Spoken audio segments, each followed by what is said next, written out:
Hi, I'm Judy Hogue, daughter of John Cummings, whose boyhood memories are featured on this video. Our family ties to Middlefield go back to Matthew Smith, who one of the early settlers of town who came to Middlefield from East Hayden, Connecticut in June of 1782 to be a farmer.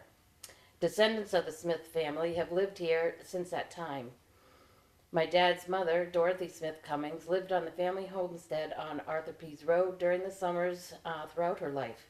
She and her husband Henry had 3 children, Henry Jr., John, and Lincoln, who spent many happy memories as young boys in Middlefield.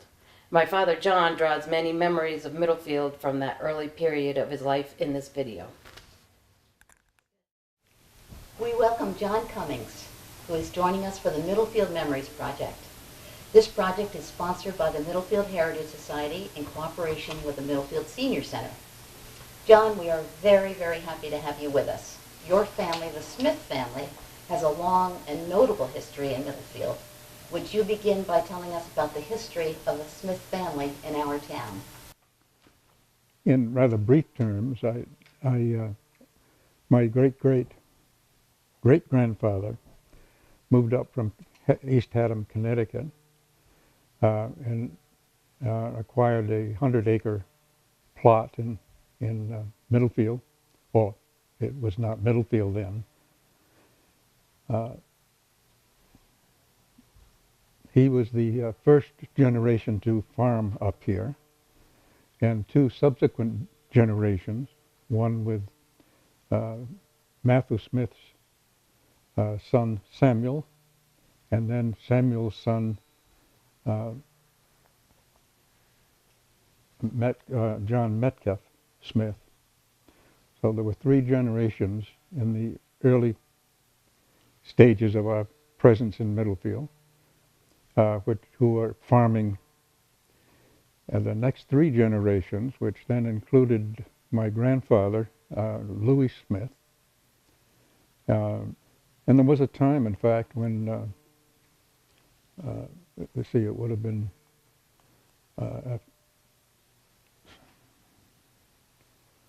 in Samuel's tenure on the farm, that he was contemplating moving west, but was dissuaded to do so to take care of his then aging parents and to run the farm. An insurance man in the Boston area. I had 2 brothers, Pete and Lincoln. Pete, my older brother, and Lincoln, my younger one. And then we have each have had families of our own. So our next generations, my children, are also familiar with Middlefield and have visited here but not spent the summers here, as have the grandchildren who are now getting to the age where they're getting married. So that sort of gives the sequence and overview of where the Smiths have been in Middlefield. All through my life, up through when I was 17 and graduated from high school, I spent my summers here. And during that time, the early years, of course, I was a toddler running around. This was also during the Depression years of the early 30s, and it was the war years in the 40s, so that there was all of that overhung our visits. We used to sort of caravan from Newton, Massachusetts, where we lived in the winter, up to Middlefield with suitcases and things piled all over the car, a little like the Norman Rockwell picture of a family moving somewhere in the summer. And so we'd land up here and open up the old homestead, and off the summer went. And when I was as a boy, my older brother Pete was pretty close to my age, and so we made our own toys and that kind of thing to amuse ourselves. And as youngsters, we were still youngsters, and we liked to play and do other things, so that and some of that play would be just around our own location. Some of it was on our own with my brothers, though it's more with Pete than with my younger brother Lincoln. And we'd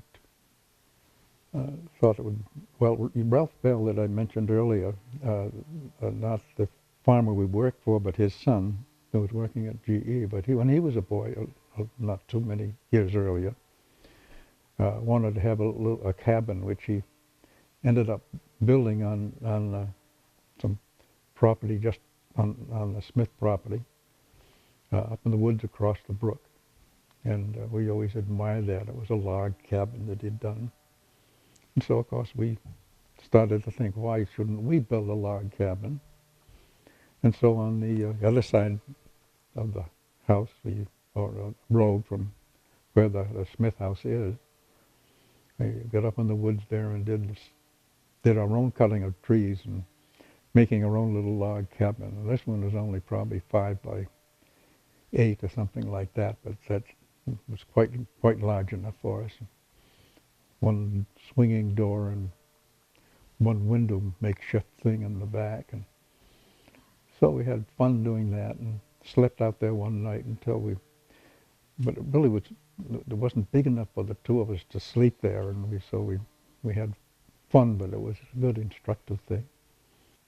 Then a few years later, it made a bigger bunkhouse, we call it, which I think it was just folks were trying to get us out of the house.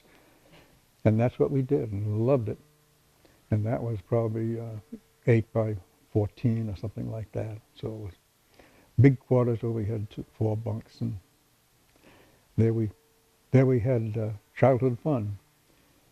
At the age of 11, I and my brother a year earlier started working for Ralph Bell, who was a dairy farmer just down the road here from where we're now speaking.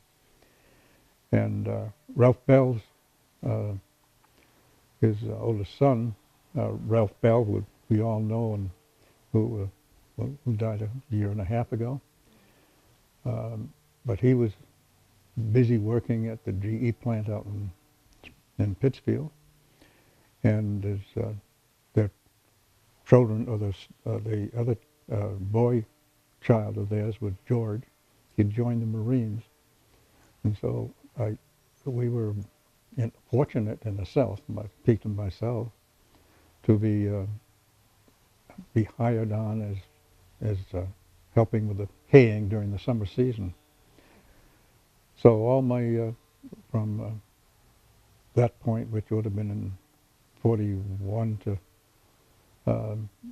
up through 47, I was spending the summer working at the Bell farm during fair weather, unless we had a bunch of hay to mow up in the top of the barn. And that was always a very pleasant kind of growing up, and I think a very informative one, in that Ralph Bell was like a second parent in a way, and one we much respected. He had a discipline and just his one you could mimic and be proud of being able to do so. He and his wife Isla would have their main meal at noontime, so we had the farmer's dinner, and they had a hired man named Harry that helped him on a regular basis. So we were strictly daytime laborers there.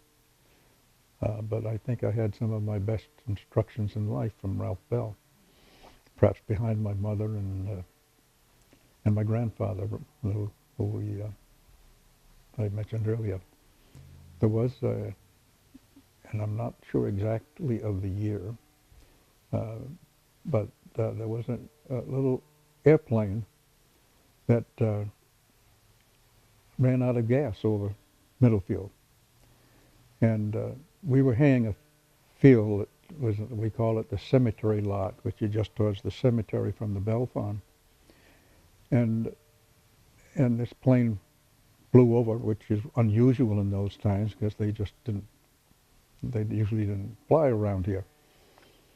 And it circled several times, and then suddenly the propeller stopped when it was swinging around, and it glided in over the telephone wires and into the cemetery lot where it landed.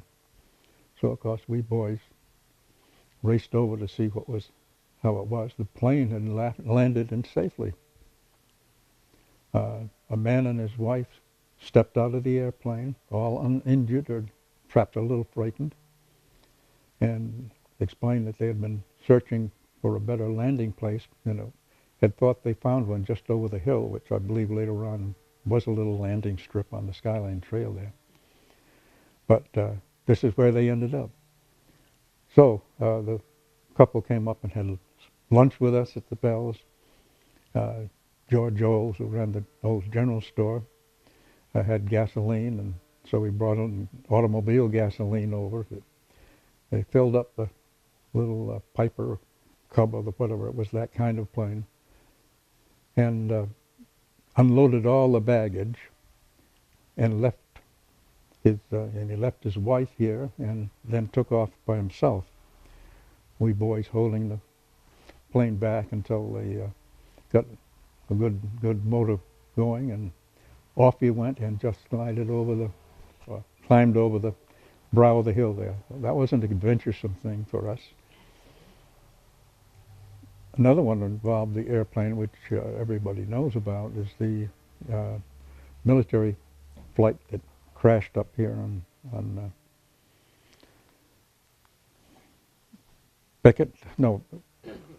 Garnet Hill, yes. And that was late in the afternoon or early evening, I believe, and we heard a plane that was coming in low, and it was a very foggy day, so we couldn't see it. We just heard the engine, and then it stopped, and with what we wondered what it was. It wasn't. It was far enough away so that we didn't realize that it was a crash at that time, which it was indeed. But then when some rescue vehicles came up the road, which was, I think, the road we were on is what they call Arthur Pease Road now. It used to be the Windsor Road, I believe. And we realized that this must have been something of that sort. So it was later on.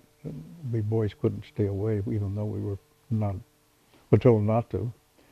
And so we snuck up there a day or two later just to view it, and it was a reminder of the heartaches of war and the military actions, which we were all familiar with, but not with that first-hand kind of thing.